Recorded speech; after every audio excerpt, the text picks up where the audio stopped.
girls, happy Monday. But not really, because I had a really bad weekend. Yeah, I was pulling out of my driveway on Saturday, going on my way to the used bookstore because the used bookstore was having a really good sale, and I was going even though it had just been raining a few minutes ago, and I pulled out of my driveway and I hit another car.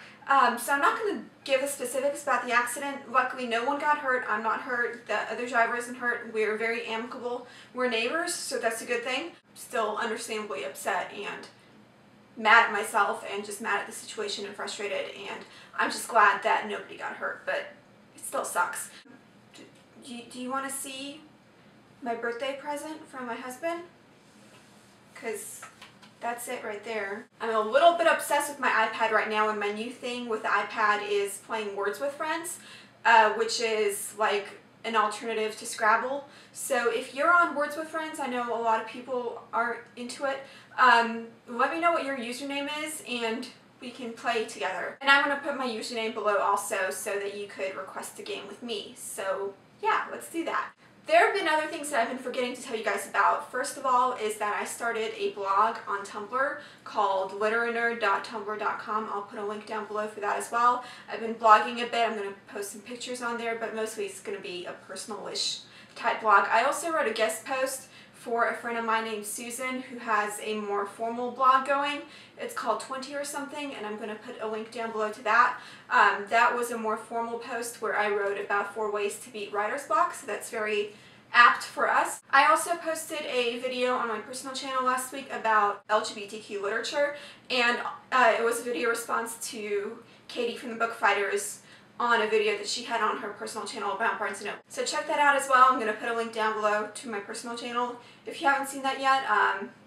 I'd really like to hear your thoughts about some of the questions that I bring up on that. Danielle, I really enjoyed your first chapter. I liked that the sci-fi elements were introduced gradually throughout the story, and they were introduced in a way where it didn't seem like they were just foreign. Like, as soon as you introduced it within like a few sentences or within a couple paragraphs, I understood what they were, and I think that that's really an important thing, and that's something that I'm struggling with right now with the book that Dan recommended to me, that book that I showed you last week. And I'm realizing that my problem with fantasy, and the reason why I don't like fantasy usually, is that it's a whole other world that you have to learn, and it's really difficult to acclimate to a different world and to different terminology and to different rules.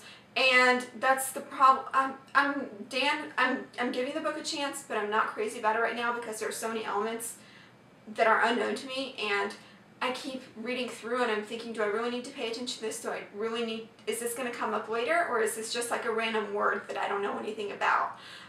If that makes sense. That's what frustrates me about fantasy, and that's what frustrates me a lot about sci-fi. But Danielle, with your first chapter, that really worked.